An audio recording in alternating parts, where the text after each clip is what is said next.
Hello Mike, Salut Florian, ça va? ça va et toi? Merci de venir me rejoindre sur cette interview, un nouveau format. Ouais, avec plaisir. Pas mal de temps que j'ai pas pu faire de vidéos sur YouTube Ouais, et je me suis dit que c'était l'occasion. Donc merci d'avoir répondu à l'appel. avec grand plaisir. On va aborder justement trois thématiques aujourd'hui, si tu le veux bien. Ouais, L'immobilier, la vente et YouTube. On ok, verra après un petit peu dans l'ordre, ça va taxer sur les trois aspects comme ça. ok. Et d'abord, pour ceux qui ne nous connaissent pas, j'aimerais que tu te présentes Bien sûr, rapidement. ouais, bah, avec plaisir. Bah, moi c'est Mike Marine sur YouTube et sur Instagram également. En gros, bah, du coup, ça fait environ presque 10 ans, plutôt 9 ans que je vends de l'immobilier au quotidien sur la région parisienne. Et depuis 4 ans environ, j'ai ma chaîne YouTube où là je présente des biens de luxe dans différentes villes. Donc on avait fait Paris, ensuite Marbella, Marrakech et Dubaï. On est revenu 2 fois à Dubaï et Marrakech, on va y retourner bientôt. Et l'idée, c'est que bah, en perso aussi, j'ai investi de l'IMO. Et donc, ouais, bah, tout mon écosystème tourne autour de ça finalement. Et du coup, en parlant des destinations que tu as choisies, qu'est-ce qui a fait que tu t'es vraiment focalisé sur Ah. Marbella, Dubaï Bah, en gros, au départ, Paris, c'était une évidence vu que j'habite ici. Mais c'est vrai qu'à l'époque, il y avait beaucoup moins de vidéos sur les réseaux. Moi, pour petite histoire, en fin de compte, j'avais fait au départ une vidéo du même type pour l'entreprise pour laquelle je travaillais, parce que c'était confinement.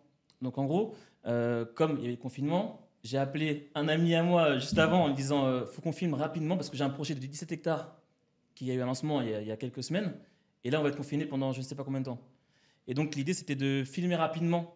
Donc on s'est vu une après-midi, j'ai filmé le projet global. Et en gros, ils n'ont pas voulu que je le laisse parce que tous les leads allaient arriver vers moi et pas pour l'ensemble des commerciaux. Et donc, j'ai vu qu'il y avait un retour parce que les gens, Ok. ça les intéressait quand même. Et même moi, le premier, hein, le format me plaît parce que quand je suis chez moi, en mode loisir, ça m'arrive de regarder des vidéos de voyage, d'immobilier à l'étranger, etc. Et donc, je me suis dit, attends, ce que j'ai fait, ça m'a plu. Parce que je vais mélanger ça avec les voyages. Et donc, je me suis dit, bah, je vais présenter des biens de luxe. Il y avait des chaînes, pas beaucoup à l'époque, mais il y en avait quand même anglophones qui faisaient ce type de contenu. C'était à combien de temps déjà, à peu près que t'as... J'ai commencé en 2020, Ok. début 2020. Et donc, j'ai fait Paris, euh, Marbella, Marrakech et Dubaï 2 fois. Et l'idée, c'était parce que bah, c'est des places francophones finalement. Il y a beaucoup de gens qui partent soit en vacances, soit qui veulent acheter dans ces villes-là.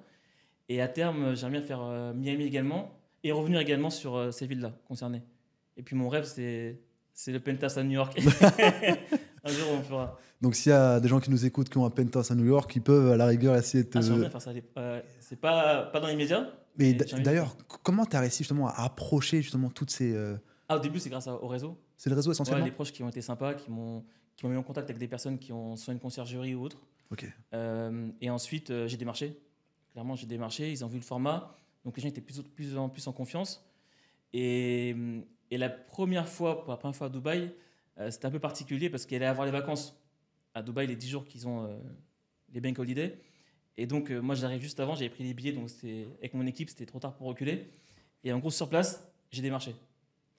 Et pour la petite histoire, le directeur d'agence qui m'a dit bah, viens demain à 10 h par exemple, euh, il a kiffé la démarche. Il s'est dit putain, le mec, il a pris un billet d'avion avec son équipe, ils sont venus pour démarcher sur place.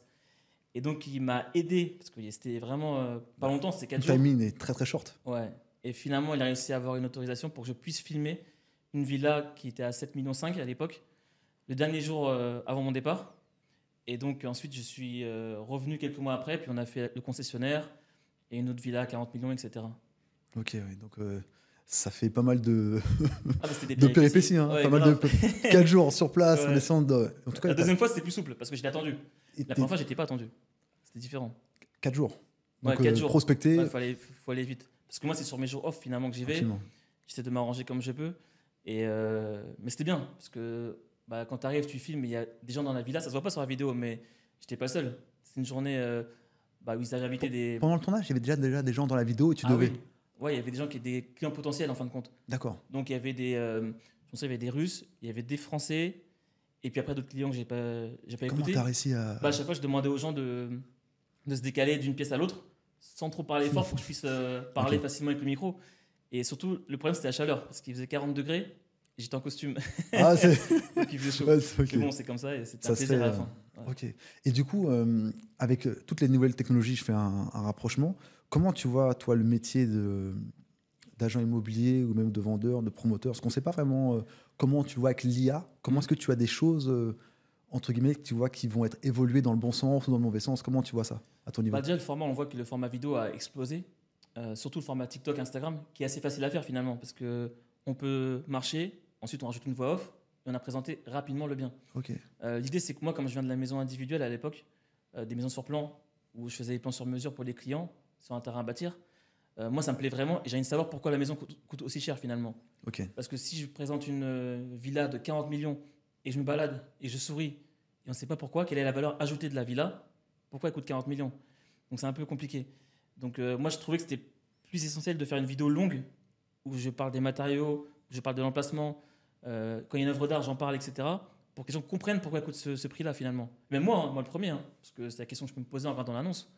Et je pense que dans le futur, ça va continuer à marcher, les vidéos, ça marche très très bien. Et je pense que le marché va peut-être se resserrer parce qu'il y a beaucoup d'appelés mais peu d'élus. Parce que c'est facile de vendre potentiellement des biens. Après, ce qu'on arrive à faire, c'est compliqué. Il y a différentes clientèles, il y a les primo-accédants, il y a le marché du luxe, etc. Il y a différents marchés et différents outils. Je pense qu'avec l'aide de l'IA, ça pourrait nous aider à être plus efficaces au quotidien pour traiter les demandes des clients, etc., répondre aux mails et ainsi de suite. Mais il ne faut pas perdre le côté non plus humain parce qu'on parle quand même de logement. Donc les gens veulent quand même avoir un rapport humain. Ça peut vraiment aider. Et je pense qu'à terme, ça va être ceux qui savent manier ces outils-là vont prendre de l'avance. Ouais. C'est vraiment pour tout ce qui est aide administrative, finalement, Ouais, ce genre tout. de choses? Ouais, tout. Par exemple, les relances par email, etc., Ok, ça peut aider. d'accord. Et je pense que ceux qui savent manier ça, plus le personal branding, la vidéo, etc., ils vont faire une différence. Ouais.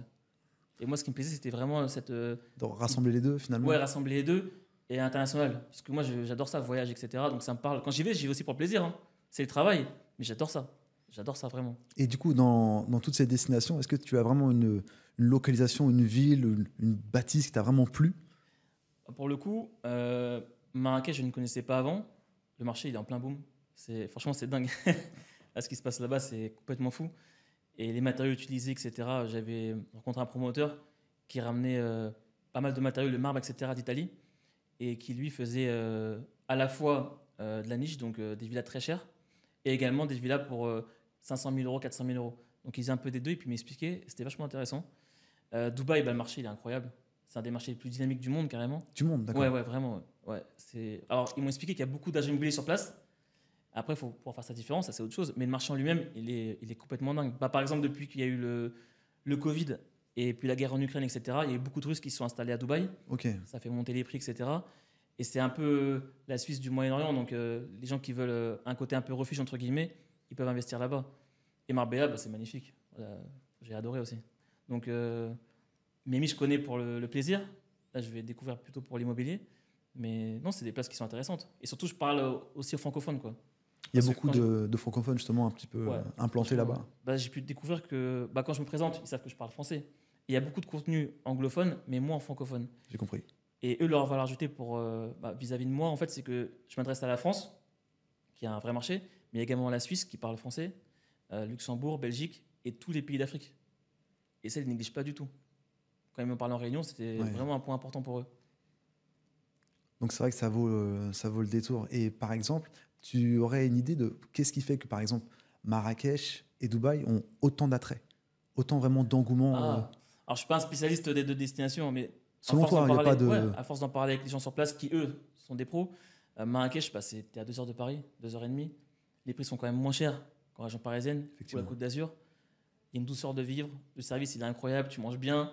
Il fait beau tout le temps. Alors, le seul hic qu'ils me disent à chaque fois, c'est que de juin à peu près à juin à septembre, les chaleurs sont impraticables entre guillemets. Donc les gens ont tendance à partir un peu comme à Dubaï finalement. Ils s'exilent. Ouais, ils partent dès qu'ils peuvent, ils s'échappent quoi finalement. Mais c'est un marché qui va être amené à bondir. Déjà avec la Coupe du Monde qui arrive, le plus grand mall d'Afrique qui arrive également, qui vont faire la CAN. Donc il y a beaucoup de choses qui sont mises en place pour attirer du monde. Et Dubaï, Dubaï c'est Dubaï. Hein. Dubaï c'est Dubaï. Ouais. Après tu dis spécialiste, mais tu as quand même réalisé, je crois, pas mal de transactions immobilières. Ouais, sur Paris.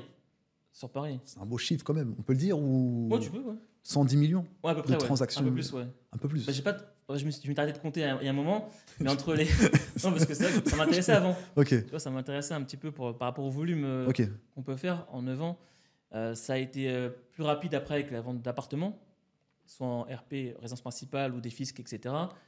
Avant, quand c'était des projets de maison neuves, sur plan, il fallait tout faire de A à Z, aller en mairie, etc. Ah oui, et c'est toi qui faisais ça? Toute la démarche, Ouais. En fait, je ne suis pas seul, hein, bien sûr. Mais en gros, le client, toi, tu viens me voir. L'idée, c'est que tu veux une maison avec ta femme, etc. Tu as des idées. Par exemple, tu me dis, je veux 3 chambres ou 4 chambres. Je veux un toit plat. Je veux un R+1, etc. Des baies coulissantes ou pas. Ok. Un type de tuiles, etc. En gros, moi, sur le papier, je te fais ta maison de rêve. Par contre, après, il faut que ta maison de rêve puisse aller sur le terrain. Et donc, déjà, il faut trouver un terrain dans le budget, avec tous les frais annexes que ça comporte. Donc, enlèvement de terre, il y a plein d'éléments autour du terrain. Et ensuite, voir avec le plan local d'urbanisme si tout coordonne. Si tout coordonne, on peut faire la construction. Mais c'est plus compliqué que ça. Non, oui, effectivement. Et en fait, tu étais le seul interlocuteur, finalement, pour mettre en relation tout ça. Donc Oui, le client, au final, il alors avait je suis que pas toi. seul, hein. Il y avait, à l'époque, il y avait une personne qui s'occupait de tout ce qui est administratif, pour D'accord. les demandes du client vis-à-vis du prêt bancaire et notaire, etc. Par contre, le commercial, moi, j'étais là du début à la fin. C'était mon engagement finalement. Parce que ça me permettait du coup d'avoir une relation de confiance avec le client. Même là, alors, tu vois, c'est pareil, hein. Le client, il peut m'appeler. Alors d'aujourd'hui, c'est encore le cas. Ah oui, ouais, systématiquement. Pour moi, c'est l'essence même du boulot parce que si le gars, il n'a pas confiance, la personne n'a pas confiance et se dit, il m'a fait une vente, il décroche plus son téléphone après avoir fait la vente, C'est vrai. ta réputation, elle en prend un C'est coup. vrai. Il va jamais te recommander. C'est vrai. Tu vas pas avoir de parrainage. Alors que c'est le fruit de ton travail finalement quand tu es commercial. Tu sais ce que c'est. Un client satisfait, il va en parler. Absolument. Absolument. Tu vois, surtout sur un projet important, ça lui tient à cœur. C'est pas un aspirateur ou. Il est censé rester plus de 10 ans normalement si le projet lui correspond bien, s'il a envie d'être là. Ouais. On parle d'une acquisition. Ouais, même si c'est pour un. Même pour mec qui a l'investissement. Un invest, c'est pareil. Le mec, s'il a été bien conseillé, il va revenir. Tu vois. Et toi, je sais que tu conseilles bien aussi pour ton. J'essaye. style. J'essaye. Ouais, mais tu fais bien, parce que la colocation, c'est pas évident. Colocation, c'est vrai que ça demande aussi pas mal de gestion. On va pas se mentir, faut gérer. Mais une fois que tu as mis des process qui sont bien huilés, entre guillemets, tu as automatisé certaines tâches, tu fais travailler ton client, et ben, tu te retrouves, entre guillemets, avec un investissement semi-passif, entre guillemets, qui ne te demande pas trop d'efforts. À part envoyer les quittances tous les mois, ça reste raisonnable. Pour le Mais degré toi, d'effort. t'es bien organisé. T'es une personne qui est bien carrée. J'ai appris. C'est J'ai bien, appris. c'est bien, on apprend Je me toujours. suis tellement planté par le passé. Et justement, en fait, c'est là où c'est intéressant parce que l'immobilier te permet ça. Il te permet de savoir en avance si tu vas, entre guillemets, gagner de l'argent, si ton rendement il est intéressant, si tu as fait un bon projet. Parce que tu peux toujours piloter et pivoter. Pourquoi je dis piloter? Parce que tu peux gérer ton investissement. Tu sais combien tu rentres en fonction des loyers. Et si quelque chose ne te convient pas, par exemple, il faut changer, je ne sais pas, une robinetterie ou autre, si tu l'anticipes en amont, ça t'évite d'avoir des problèmes futurs. Donc en fait, ton seul risque, c'est de choisir un mauvais locataire, finalement. Mais si tu appliques des bonnes stratégies et tu restes sur ta niche, entre guillemets, sur ce que tu as défini dès le départ, tu t'en sors plutôt bien.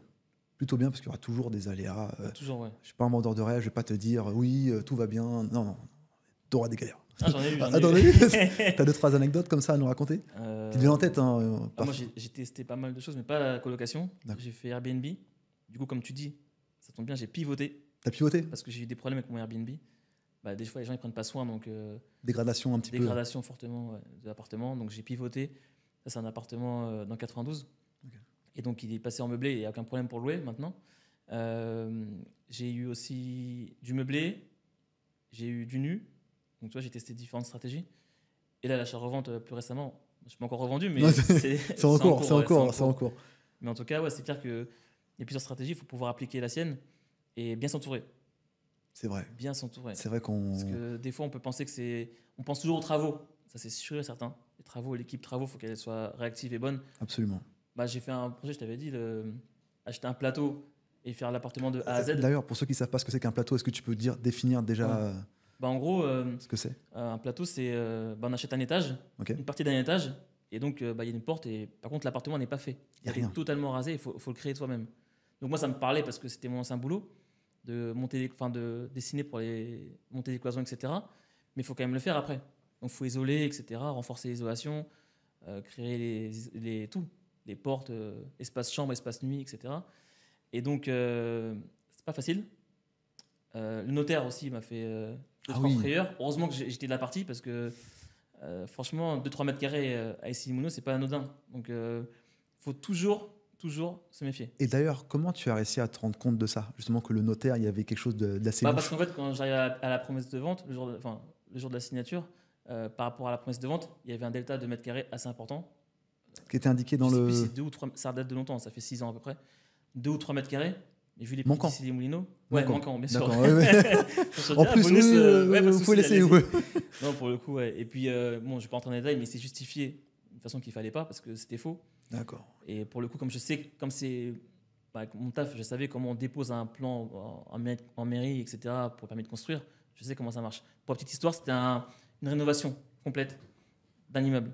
Donc Ok. voilà. Et donc ça m'a appris à même le notaire, à voir le notaire de mon côté. Parce qu'en face, j'avais le notaire de d'autres personnes.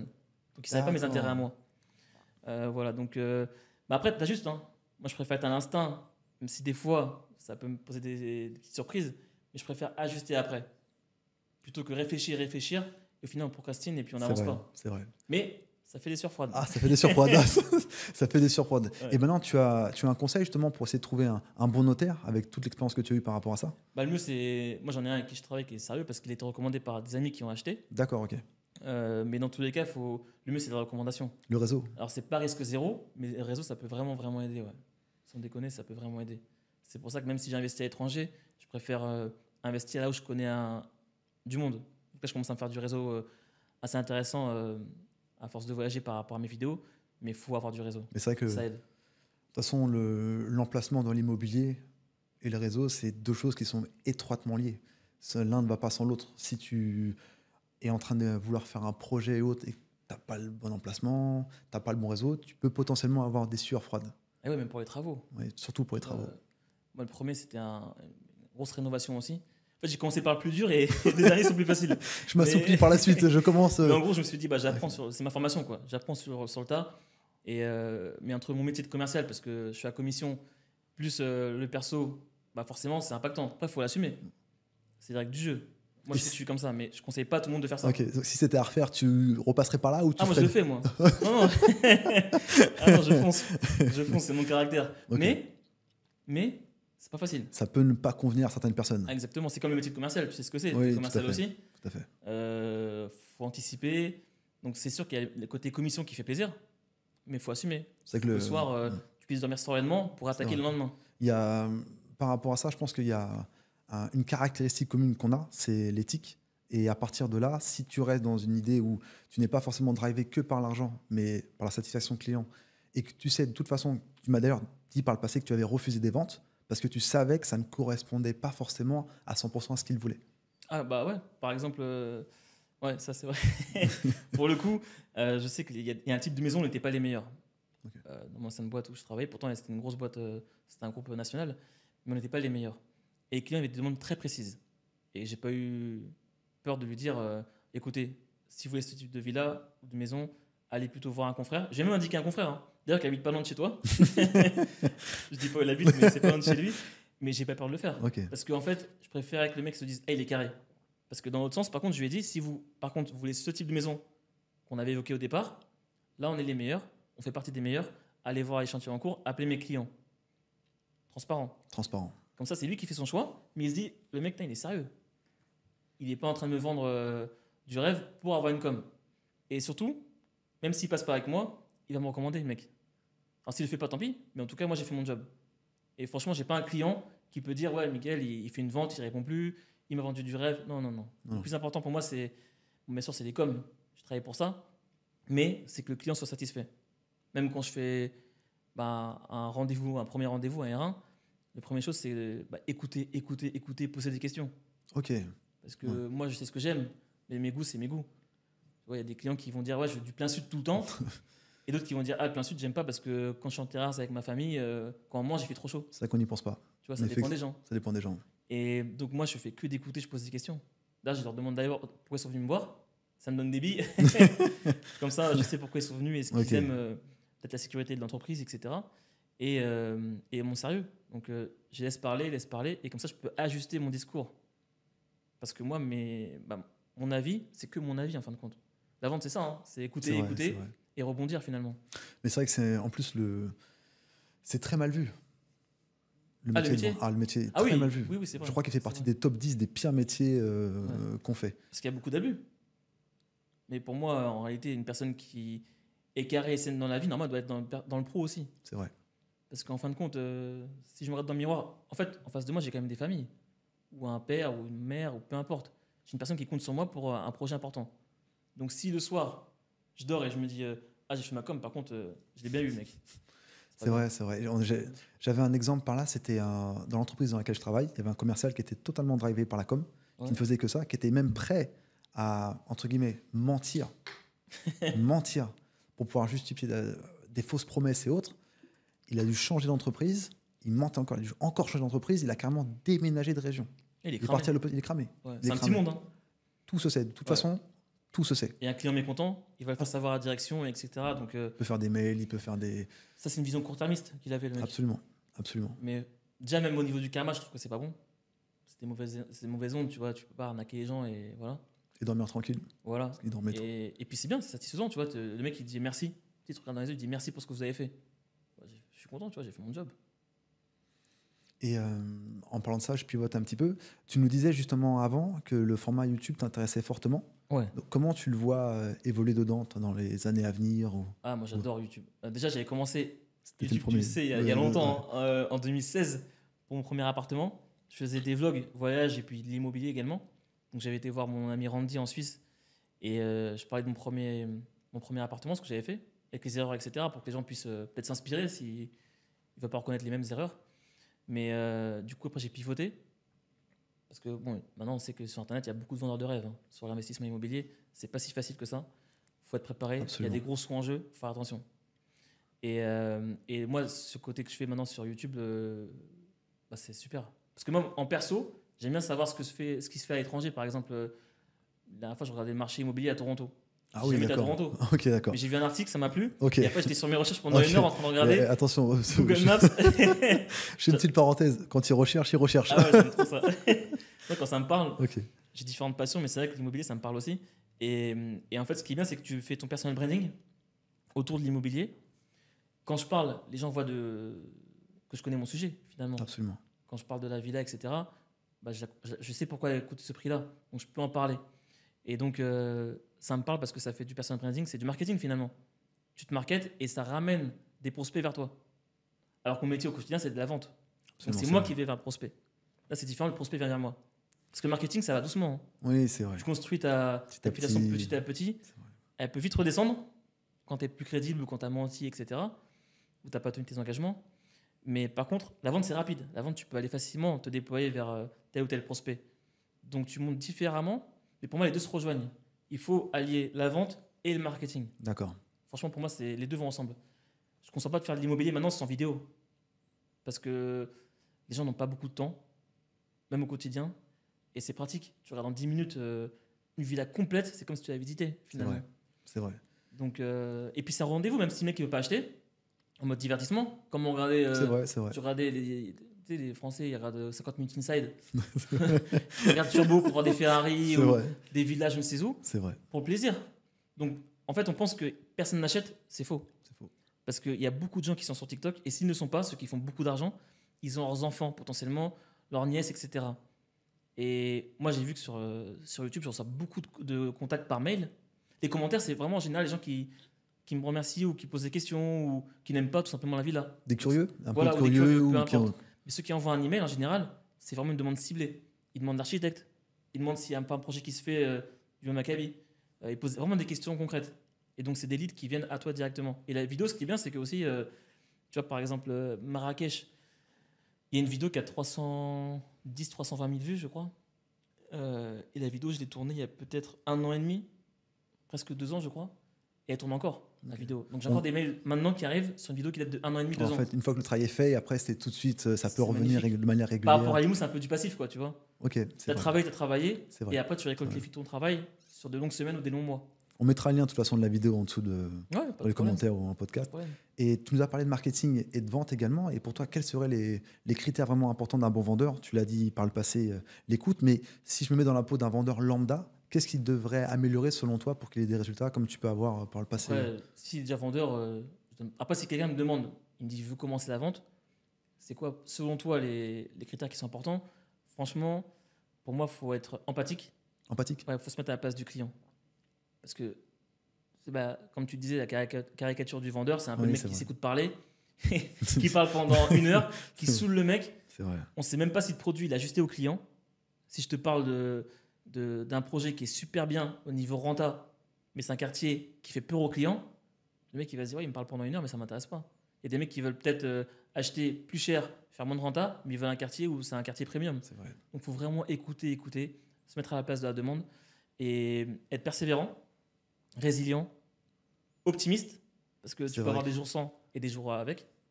Parce que tu sais comment c'est, la vente, Ah, des fois, tu rates, tu pensais faire 3 ventes, tu n'en fais plus que 0 ou 1. Il faut que le lendemain, tu puisses repartir à la guerre comme si de rien n'était. Et surtout que le plus dur, c'est pas quand tout va bien, tout est haut, tout est Ah oui. festif. C'est quand tu es en bas, Ouais. tu n'as aucun résultat et tu dois garder le sourire, l'optimisme et te Ouais. dire ça va aller. Parce que quand tout va mal, c'est là qu'on voit vraiment si le métier de vendeur est fait pour ça. Exactement. Vendeur à commission, je parle. Vendeur à Exactement. commission, quand tu as une forte partie variable. Totalement. Parce qu'en fait, le client ne doit pas sentir que tu as des problèmes en vie perso. Absolument. Que tu as un problème en vie perso, ça arrive. Quand tu es informaticien, tu es derrière un écran. Là, tu es face à un client. Si le mec le sent, il n'a pas envie d'acheter avec toi. On veut acheter quelqu'un qui nous fait même sourire. Je dis pas rigoler, mais sourire. Quelqu'un d'enthousiaste, qui est solaire. Si le mec, à chaque fois, il tire un peu la tête, le lundi, le mercredi va mieux, le client, il va se détacher, il ne va pas vouloir. Il faut vraiment établir une relation de confiance. C'est très important. Et ce que j'essaie de dire, c'est que donc il y a ces sujets-là et également avoir envie, quoi. L'envie. Ouais, l'envie. Le matin, tu y vas et Peu importe ce qui va se passer. ouais, faut y aller. Parce que c'est vrai que c'est les montagnes russes. Des fois, tu penses c'est avoir un bon montagne rendez-vous, c'est pas un bon rendez-vous. Ah, c'est clair. Celui que tu pensais être un mauvais rendez-vous, tu allais perdre ton temps et qui te fait venir à Ouais. 19h30. Et au final, c'est là que tu fais le deal, c'est là que tu closes et tu dis, mais je comprends pas. Ouais, Sur le papier, c'était pas censé se faire et Puis il y en finalement, a tu te qui, retrouves. d'un coup, limite s'excusent parce qu'ils vont voir un concurrent ou parce qu'ils veulent plus ou X raison. Faut jamais le prendre pour soi. La concurrence, toi, tu la vois comment justement? Très intéressant. Moi, par exemple, s'il va. Tu vois, je dis ça parce que regarde, si un client, il vient, il veut son projet, ça dure 1 heure, il revient la semaine après, encore 1 heure, et finalement, il n'achète plus, je lui serre la main et on avance. S'il voit sur mon visage que je suis vexé, que ça ne me plaît pas sa réponse, il va dire quoi le mec?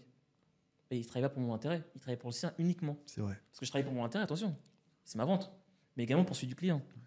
Et la concurrence, pour moi, c'est pas trop un problème, hein, entre guillemets, parce que si le mec il vient me voir pour un projet, par exemple, si je vois un bâtiment neuf, et le mec il vient me voir, il me dit ouais, il est bien votre projet, par contre, j'ai été voir votre collègue après, ou je vais le voir demain avec ma femme, etc.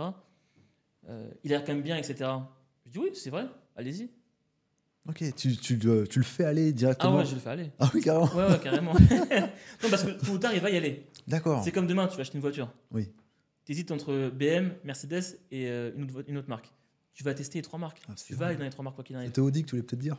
Ouais, aussi, voilà. Merci. Et tu vas tester dans tous les cas. Et en plus, je le pense sincèrement. Je préfère qu'il aille voir concurrent. Qui se rendent compte de lui-même. Ouais, peut-être qu'il va trouver son bonheur. Hein. Mais moi, je suis sûr de ma force. Je connais mon produit. Donc, faut croire en son produit quand on vend. Si on n'y croit pas, c'est dur de transmettre l'émotion. J'ai compris. Tu sais, ça marche à l'émotion, la vente. Donc, non, je lui dis, allez-y. Donc, des fois, c'est vrai que ça peut surprendre les clients.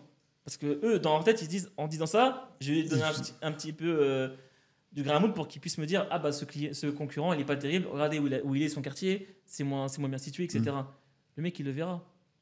Il sait que c'est moins bien situé. C'est limite de l'anti-vente. Allez-y, Ouais. regardez par vous-même. En tout cas, je ne vais pas vous dire quelque chose que vous ne voulez pas entendre. Exactement. Quelque chose. Voilà. Allez-y. Mais de façon sincère, hein. C'est De pas une anti-vente, genre pour bienveillante, manipuler. Ok. Tu vois, vraiment, je le pense sincèrement, allez-y. Et puis, si le mec, il insiste, toi, tu sais comment c'est. Quand le mec, il te dit, j'avais un exemple la dernière fois, ouais, mais il y a telle ville et telle ville, ils sont moins chers. Oui. On en parlait la dernière fois, On on en parlait la rigolait. dernière fois, c'est vrai. Je lui dis, pourquoi c'est moins cher? Il me dit, ça. Ok. Et là, je lui dis, écoutez, enlevez le prix. Absolument. Enlevez le prix. Si on parle pas de prix, qu'est-ce que vous préférez? Et s'il préfère mon projet, je dis, Voilà. voilà, vous avez la réponse à votre question. Voilà pourquoi ça coûte plus cher. Donc ouais, je pense que c'est vraiment, je vais pas dire jouer avec les émotions, mais comprendre les émotions Comprendre. et surtout être transparent. Vraiment, j'insiste, pour moi, c'est la relation de confiance. Parce que quand quelqu'un a confiance, il est prêt des fois à mettre un peu plus d'argent s'il sait qu'il sera bien conseillé sur son invest locatif, par exemple, etc. Donc pour moi, c'est important. Et même en plus de ça, il y a quelque chose que j'ai expérimenté. Si la personne n'était pas forcément dans son budget, il manque, je sais pas, peut-être 10 000, 15 000 ou peu importe, et qu'il a vraiment noué cette relation fort avec toi, eh ben, il va forcément essayer de trouver une solution pour matcher avec toi. Bah, C'est fou. Exactement. Mais c'est pourquoi? Parce qu'en fait, tu as tellement bien conseillé que le mec, il sent proche de toi. Les gens n'aiment pas qu'on leur vende quelque chose. C'est vrai. Tu vois, instinctivement, surtout, on n'est pas en pays anglophone. Hein. Donc, on n'a pas la C'est culture pas de la la même vente. nature, c'est pas. Voilà. C'est vrai. Donc, quand quelqu'un vient nous aborder, même quand tu fais du phone call pour des prospects, les gens, ils ne sont pas forcément ouverts en France. Donc, c'est pas leur nature. C'est vrai. Par contre, ils adorent, quand ils ont raccroché, appeler leur mère ou appeler un pote. C'est vrai. J'ai acheté ça, qu'est-ce que tu en penses, etc. C'est vrai. C'est post-achat. J'ai bien fait. C'est Ouais, mais c'est maman. vrai. C'est Et en vrai. gros, Oui. ils aiment bien le retour de leur femme, La de validation leur mari. d'un tiers. Exactement. Mais quand c'est toi le tiers dans sa tête, tu fais partie de ces tiers en tout cas. Il n'y a plus besoin de demander. Il te fait confiance, ce mec. C'est vrai. Donc, comme tu dis, il est prêt à mettre un peu plus cher si c'est que la qualité, elle est là. C'est Ça, vrai. c'est vraiment bien. C'est comme ceux qui t'appellent en téléphone froid. Oui, bonjour, je vous appelle pour pouvoir démarcher un opérateur téléphonique. Je les prends tous au téléphone. Ah, Je tu les prends testes tous. Tous. Il n'y en a pas un que je prends pas. Je les prends tous Ok. au téléphone. Ok. Raconte-moi ton speech.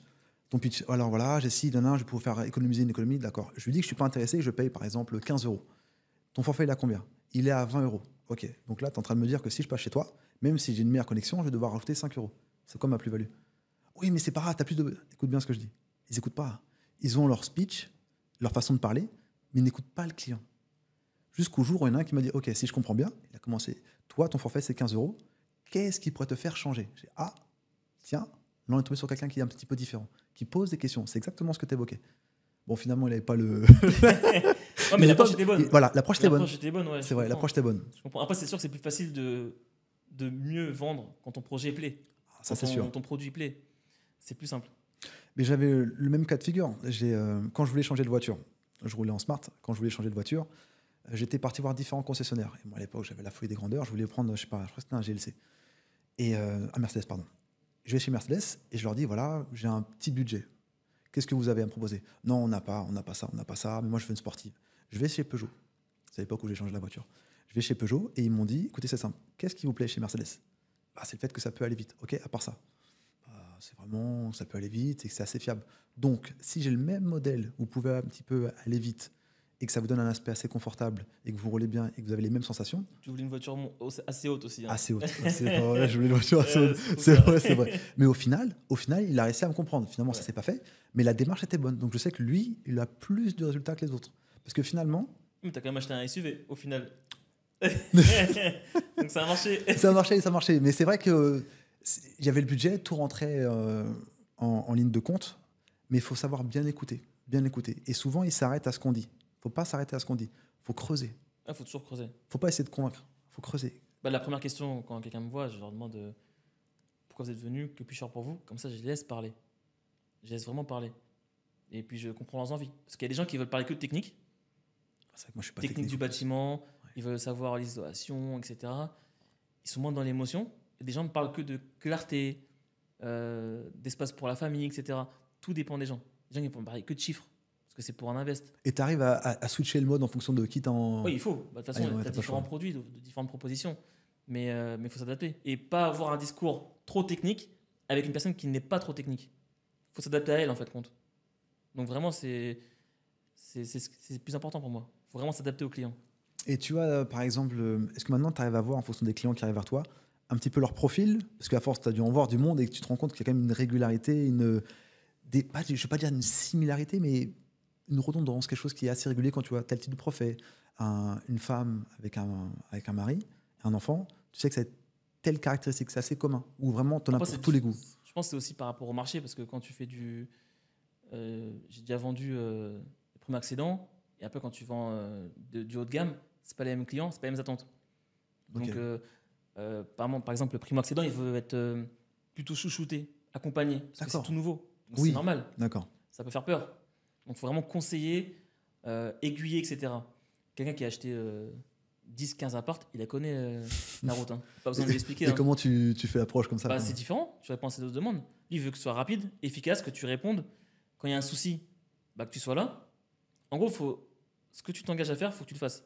Parce qu'il y a toujours des problèmes dans n'importe quel secteur. Il y a des soucis. Mais il faut toujours rappeler. Et quand c'est fini, Quand la vente elle est faite, T'es encore là. faut pas hésiter à rappeler, juste comme ça pour prendre des nouvelles. Parce qu'il peut te parrainer, etc. Et s'il a un projet futur, moi je voyais, la personne qui m'avait formé à la vente, j'ai eu de la chance pour ma deuxième expérience dans l'immobilier. Celui qui m'a vraiment formé à la vente, en gros, il partait bientôt à la retraite. Je passe le bonjour d'ailleurs. Il y a lui et 2 autres vendeurs qui avaient vraiment de la bouteille. Et les 3, finalement, c'est eux qui m'ont formé à 100%. Et j'ai plein de questions à leur poser, etc. Ils avaient des approches différentes de vente. Et du coup, moi, je me suis imprégné un peu des 3. Et puis après, j'ai fait aussi à ma sauce. Et ce qui était bien, c'est qu'il était vraiment dans le partage. Parce qu'en fait, t'es directeur des ventes. Mais lui, il aimait former finalement. D'accord, ok. Il aimait prendre un poulain, un jeune. Moi, j'avais 25 ans. Il adorait ça, tu vois. Et c'est un peu comme un coach, finalement. Il se voyait un peu comme un coach de foot. Hein. Ça, c'était marrant. Et il était adorable. Et du coup, il passait beaucoup de temps à nous expliquer. Et moi, je le voyais avec les clients, etc. Plutôt pédagogue dans Ouais, l'approche. très pédagogue, ouais. Et j'ai de la chance, hein. C'est une chance. Hein, parce En qu'il faut plus, être bien formé. Hein. ce que tu m'avais dit, c'est que tu avais un peu la pression parce qu'il t'avait dit, écoute Mike, c'est simple, si tu veux travailler avec nous, il faut que tu fasses ta première vente, tu avais un laps de temps très très court, je crois bien. En fin de compte, il m'avait dit, j'avais une période d'essai, c'était 3 ou 4 mois, je ne sais plus exactement, mais je devais faire 2 ventes. 2 ventes, c'est ça, 2 ventes en partant de rien. Et il m'a dit, si tu fais tes 2 ventes, là on te garde. C'est ça, et en plus, toi, tu n'avais rien comme époque, enfin, j'ai pas d'expérience immobilière. Non, j'avais une expérience brève dans une agence, mais ça me plaisait pas trop. Et puis, il se passait 2-3 événements qui m'ont pas plu du tout. Donc, je suis parti au bout de 10 jours, ça n'a pas duré longtemps. Effectivement. Ah ouais, vraiment. Je peux en parler là parce que l'agence parisienne, ne s'est pas bien passé du tout. Et j'ai rebondi directement dans la foulée dans cette boîte. Et il m'a dit ça. Et du coup, en fait, il voulait me tester surtout. Voir si j'allais faire des heures, si j'allais beaucoup travailler, si j'allais pas être feignant. Et j'ai fait mes 2 ventes. C'est ce que j'allais te dire. Mais en réalité, il m'a dit après qu'il a déjà fait son choix longtemps avant. Mais c'était pour mettre une pression, voir comment je réagissais sous la pression. Parce qu'on est commercial, il y a souvent de la pression. Et parce que par exemple, c'est tout bête, hein, mais un client qui veut une maison ultra moderne à côté d'une église, il a un bâtiment de France, non, c'est des briquettes qu'il faudra. Et après, il faut aller négocier. Faut et savoir peut-être ça. que le projet est totalement différent. Alors, c'était le terrain de rêve des clients. J'ai eu ce cas-là. Hein. Et donc, tu l'as vécu, ce cas-là? Ouais, j'ai vécu. Donc après, les clients commençaient un peu changer d'avis sur leur type de maison, mais ils voulaient vraiment le terrain. Donc après, il fallait voir les architectes des bâtiments de France, négocier un peu avec eux, même s'il ne va pas trop négocier. Ouais, et en gros, trouver un compromis Ok. pour le client. Et peut-être qu'il n'aura pas la tuile qu'il voulait de la même couleur, mais autre chose, etc. Même pour les baies coulissantes, etc. Il faut quand même des dérogations dans certains cas. Non. Ok. Ah non. Le PLU, c'est le PLU. Et en plus, il y a le plan local d'urbanisme et les bâtiments de France. C'est 2 choses bien distinctes. Ok. Ces bâtiments classés en France. Donc non, ils ne font pas d'efforts. Par contre, ça donne des directives à mon client pour s'adapter. J'ai compris. C'est le client qui doit s'adapter. C'est pas l'inverse. Pour le coup, là, c'est un peu compliqué. Et si le client vraiment est fermé, il veut sa maison moderne, etc., il faudra changer de terrain. Ouais, exactement. Ouais, c'est vrai que c'est compliqué quand tout correspond à un détail près, justement parce que c'est en face d'une église et qu'il ne peut pas avoir ce qu'il veut. C'est frustrant. Faut l'expliquer. Tu as fait des heures et des heures de boulot. Parce que ce client-là, qui a un gros budget, tu as passé beaucoup de temps à faire besoin de ses rêves. Des heures et des heures. Surtout que les clients, en général, ce qu'ils font, c'est qu'ils vont voir un ami le week-end. Ah, j'étais chez un ami, il a ci, il a ça. Moi, son escalier était en U, c'est superbe, en plein milieu, etc. Je le même. Ouais, on peut, ouais. Il veut le décalage de façade. Okay. C'est hyper compliqué. Okay.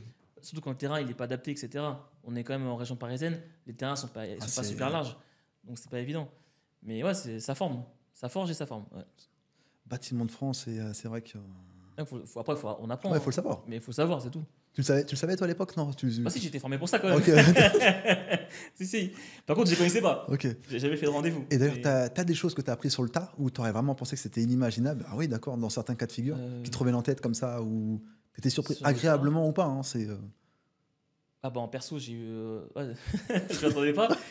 J'ai eu un risque d'effondrement d'immeuble sur mon premier invest. Que tu as vécu, personnellement? Ah ouais. En fait, on m'a dit qu'il y a un risque d'effondrement d'immeuble sur les fondations. Premier ou deuxième invest? Premier. Ça, c'est pas drôle. On est dedans.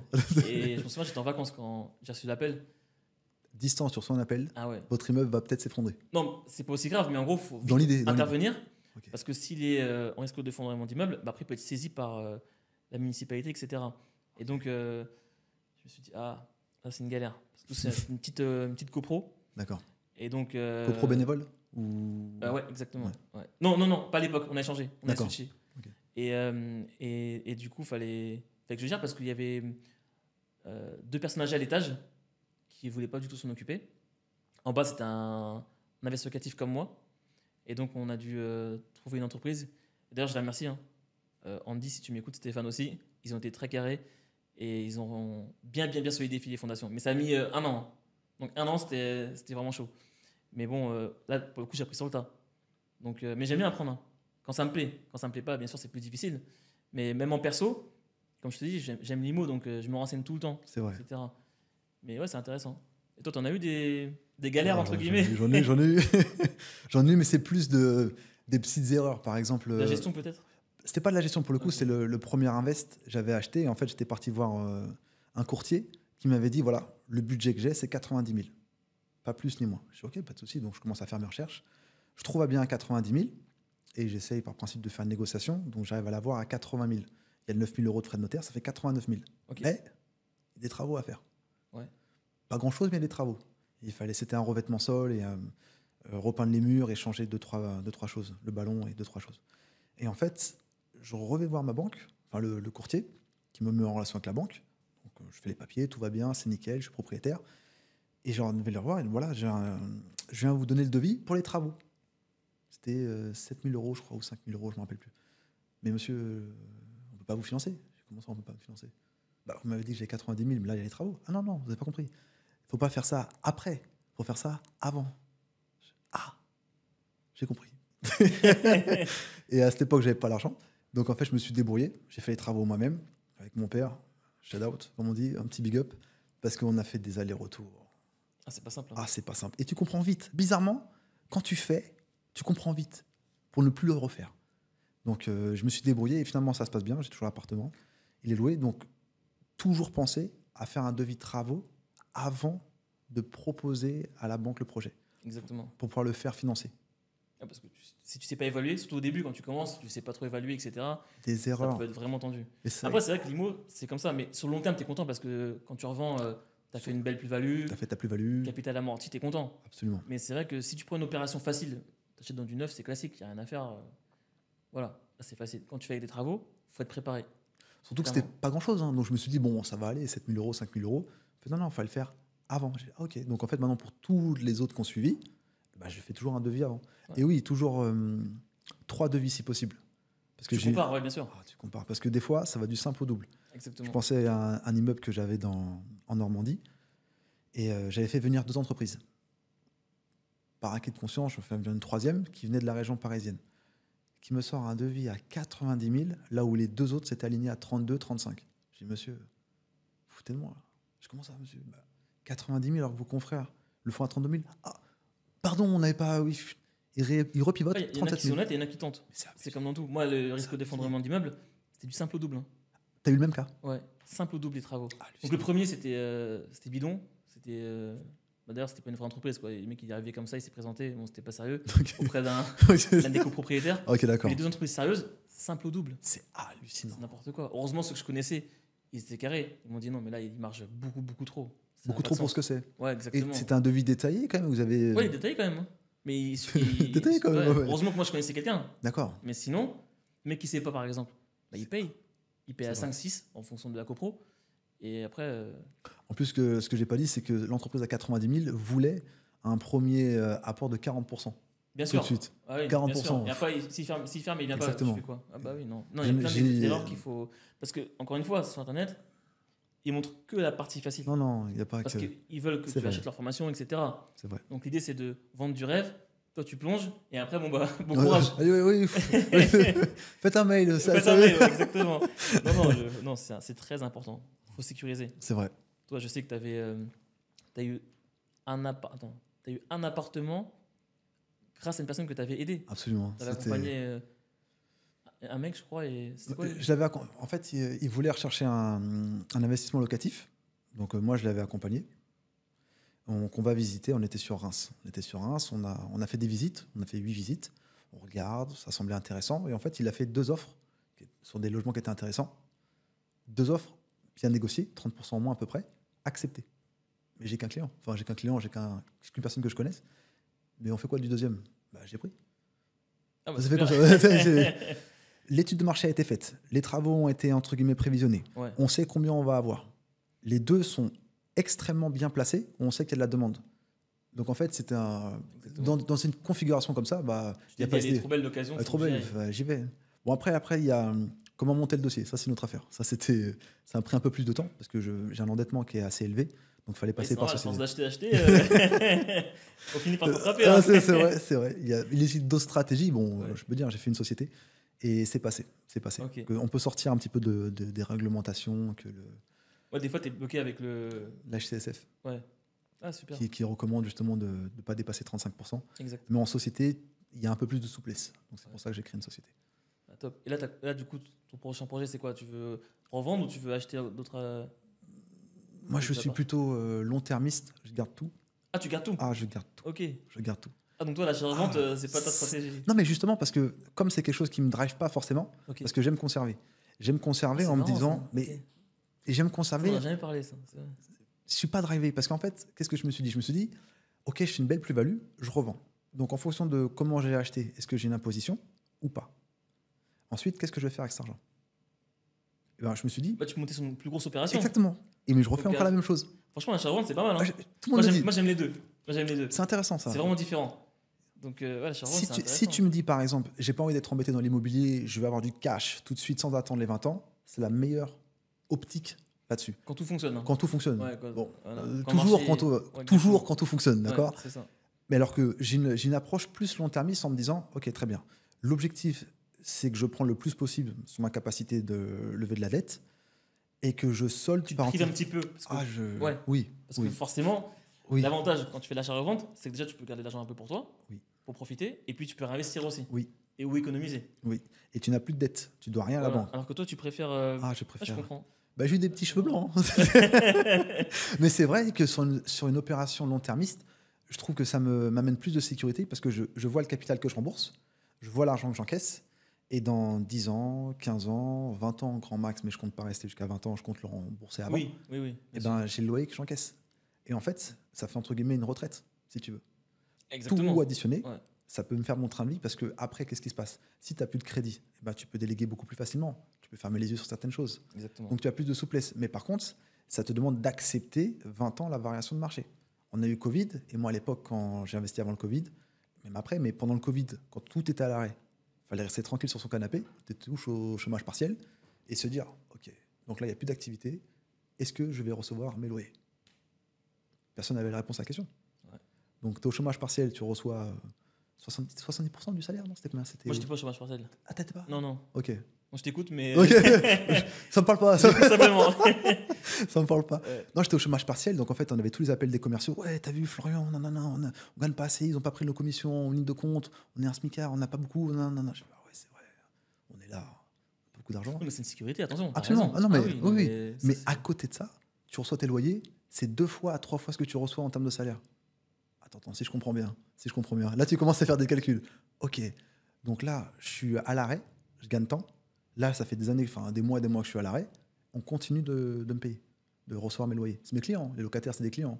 Ah, Ils c'est comme des continuent à clients. me verser. Ouais. Ils continuent à verser. Pour moi, je te l'ai dit une fois, pour moi, quand tu achètes des opérations compliquées sur papier, avec beaucoup de travaux, plateaux, etc., bah, c'est l'entrepreneuriat finalement. Toi, pour le coup, c'est vraiment Ouais, l'entrepreneuriat. parce que tu Achat, trouves une équipe sur place, tu trouves un C'est notaire, vrai. tu constitues une équipe autour de toi pour un projet. C'est un projet IMO. Mais ouais, c'est clairement Non, ça. mais surtout que tu as eu l'air insolite parce que pour le coup, tu as dû vivre des downs qui étaient quand même très élevés. Un risque d'effondrement d'immeuble. Par exemple, pendant le Covid, il y a eu une fête dans l'appartement. Ah. Ils ont fait une fête. Attends, genre, Enfin, j'ai plein de j'en- péripéties, mais Ah, je vais j'en ai- pas faire peur à tout le monde. Mais ouais, ils ont fait une fête, ils ont cassé une cloison, les flics sont arrivés. Cloissé. Ouais, ils ont arraché le rideau. On m'a volé une télé aussi. Ouais, on fait plein de trucs sur Airbnb. Ouais. C'était un écran plat, c'était quoi? Une petite télé? Enfin, c'était C'était une télé incroyable, hein, franchement. même ça, ils ont. Ouais. Non, franchement, t'as des déconvenus, malheureusement. Après, moi, je parle avec différentes personnes qui ont du Airbnb. Il y en a qui continuent. Il y en a qui sont un petit peu dégoûtés parce que c'est vrai que bah, tu fais des rentas intéressantes. Néanmoins, ton appartement, il vieillit plus vite, quoi. C'est vrai. C'est vrai que je sais que moi, le Airbnb sur Reims, en tout cas, je le fais que pendant 3 mois. Mai, juin, juillet, des fois août, si c'était pas rempli avant, mais que sur une temporalité extrêmement Pendant courte. que tu n'as plus tes étudiants, Oui. etc. Parce que généralement, les cycles des étudiants, ils rentrent de septembre, ils partent soit avril, soit mai, des fois un petit peu avant, mais souvent mai. Ok. Juin, c'est les vacances scolaires et ils partent. Donc en fait, ton logement a été vide alors qu'il est meublé. Donc avant, je faisais pas ça. Ok. Et comme moi, j'ai pas les aptitudes pour faire du Airbnb, j'ai pas envie de m'embêter, créer un truc, les agences, ça m'intéresse pas. Je le mets en gestion. Je le mets en gestion, mais juste ces mois-là. Donc, ils prennent les 20%. Ouais. Mais moi, en fait, ça me permet d'avoir justement mon crédit de payé, une petite plus-value. Ouais. Et après, j'enchaîne directement. Donc, en fait, que pendant ces 3 mois-là, et comme la société de ménage travaille extrêmement bien, bah, il se passe rien, en fait. C'est contrôlé. C'est mis. T'as trouvé il y a un bon réseau sur Reims. Hein. C'est pour le coup. Mais après, c'est pas tout le monde qui accepte 3 mois de gestion Airbnb. Il faut trouver l'agence qui veut le faire. Parce qu'ils se disent 3 mois de l'année, ça ne m'intéresse pas. Qu'est-ce que j'ai à gagner? Exactement. Ouais. Donc, c'est un T'as peu de chance. un appart ou plusieurs? Non, un seul. Un seul là-bas. Un seul. Ok. Un seul Ouais, là-bas. donc ils ont qu'un appartement à gérer finalement. Ouais, je comprends. Oh, c'est intéressant. Hein. Mais c'est du long-termiste. Hein. Moi, je ne fais pas ça pour me disant, OK, je me la coule douce. Non, non. Il y a de la gestion. Mais après, en vrai de vrai, tout est gestion. Quand tu te lèves le matin au travail, c'est de la gestion. Ouais, c'est vrai. Tu vas de la gestion. Tu vas voir tes clients, c'est pareil. Moi, j'aime bien les deux. Alors, j'ai commencé par comme toi. Et j'ai voulu tester l'achat-revente parce que comme j'aime bien aller vite. OK, Tu vois, non, mais c'est vrai. Ok. Dans, c'est vrai, c'est vrai. dans mon quotidien perso, j'aime bien quand ça va vite. Ça me drive en fait. Ça me stimule. Et du coup, tu vois, par exemple, j'ai toujours fait des vidéos à côté de mon boulot. J'ai toujours essayé de faire des choses à côté. Tu vois, j'ai besoin d'être stimulé. Ça fait longtemps que tu es là-dedans en plus. Hein. Ouais. On en parlait déjà un petit peu. Ouais, à l'époque, ça me plaisait. Ouais. Bah, là, pour l'IMO, c'est vrai, C'est vrai, on a c'est commencé. Parce que je m'en souviens à l'époque, j'ai commencé à m'intéresser à l'immobilier fortement par les livres, en fin de compte. Bah, on disait Père riche, Père pauvre il y a 10 ans. C'est Hein. toi qui me l'as. J'en parlais en plus sur un des podcasts que j'avais fait avec un ami. Ouais. C'est toi qui m'avais mis dedans à l'époque. Mais Flo, essaie d'investir. Tu m'avais dit. Ça fait longtemps, ça fait plus de 10 ans. Ah, c'est plus de 10 ans. On Ouais. allait chez tes parents, je te saoulais avec mes trucs, je mettais à Stabilo et tout. Surtout que moi, j'aime pas lire à la base. Hein. Ouais. J'aime Mais pas lire. finalement, C'est terrible. tu faisais tout le temps après. Mais En plus, faut- comment je te saoulais avec ça, je me souviens. Mais tu étais réceptif. Absolument. Parce que t'écoutais. Oui, je suis. Si t'écoutais pas, j'aurais pas passé à Oui, tous mes potes. c'est vrai. Et puis moi, j'avais découvert un trésor. C'est un truc. Je voulais partager. J'ai eu quelques livres comme ça, C'est j'ai fait, vrai. c'est incroyable. C'est Ça, on incroyable. t'apprend pas ça à l'école. C'est vrai. On t'apprend C'est pas vrai. à l'école. Et je me rappelle, je vais te dire une anecdote. J'étais à l'île Maurice en vacances. J'étais à l'île Maurice en vacances. Ok. Ma femme était partie à la plage. Moi, j'étais resté dans l'appartement et j'étais là. J'étais avec le. Qu'on appelle ça? Le ventilo. Le ventilo. Ouais. Je prends le livre et je suis en train de le lire. J'ai refermé le livre. Qu'est-ce que je fais de ma vie? J'étais, qu'est-ce que je fais de ma vie? C'est incroyable. Ça m'a mis vraiment une. C'est une bonne question. Hein. Parce que moi, pour le coup, c'est les livres qui m'ont fait, qui m'ont attiré vers l'immobilier, l'investissement immobilier. Oui, c'est vrai. Et quand j'ai changé d'activité, je me suis dit, ça me plaît, l'immo. Donc je vais travailler dedans pour comprendre les rouages, etc., pour pouvoir investir. Et c'est quelque chose que je me suis posé. Hein. Qu'est-ce que je veux faire de ma vie? Qu'est-ce que j'ai besoin dans ma vie? C'est vrai. Et là, tu mets les outils en place, quoi. C'est une bonne question, hein, en réalité. Après, tu as un exemple justement pour quelqu'un qui nous écoute comme ça, qui ne sait pas trop quoi faire. Est-ce que tu saurais lui répondre par des questions en disant, pour savoir qu'est-ce qui pourrait l'attirer dans. Qui se cherche un petit peu? En fait, ça, je sais pas, parce qu'en fait, pour moi, c'est naturel, je suis très curieux. C'est vrai. Donc je tente plein de choses. Donc j'ai raté beaucoup de choses aussi. Hein. Attention, tu le sais. Avant, j'ai testé plein de trucs pour monter mes structures moi-même. J'ai raté, etc. Mais je suis facilement intéressé par le sujet. Au début, je vais m'intéresser. S'il y a un déclic, je vais foncer dedans. Je vais vraiment me documenter fortement. S'il n'y a pas, je laisse tomber. Mais je trouve que c'est triste de ne pas trouver quelque chose qui drive. Surtout maintenant. Déjà à l'époque, on avait comme Internet. Il y a moins de contenu sur YouTube. C'est vrai. Mais maintenant, un jeune qui pense être chef pâtissier, comptable, trader, plein de métiers, tu as du contenu incroyable sur Internet. Tu as des mecs qui ont réussi et qui t'expliquent ce qu'ils ont fait. Ça, c'est fou quand même. À l'époque, moi je m'en souviens, à l'époque, je galérais, je lisais mes biographies de Ben Tapi, Marc Simoncini, tout ça, je les rodais, mais il y avait beaucoup de contenu. Non, c'est vrai. C'est vrai. Tu vois? Alors j'étais obligé d'aller chez les Anglais, les Américains. Donc quand j'étais jeune, mon anglais n'était pas pareil. Donc à 18, 19, 20 ans, je prenais du temps pour essayer de traduire, pour essayer de comprendre. Parce que le contenu était que anglophone. Donc maintenant je continue parce que franchement, quand tu arrives avec le contenu américain dans ta tête, le mindset américain pour la vente, la marketing, etc., ils sont en avance quand même. Donc quand tu l'as et tu l'appliques en France, tu as une longueur d'avance. Mais même si tu veux que du contenu francophone, tu en auras aussi maintenant. Donc pour moi, franchement, c'est de tester.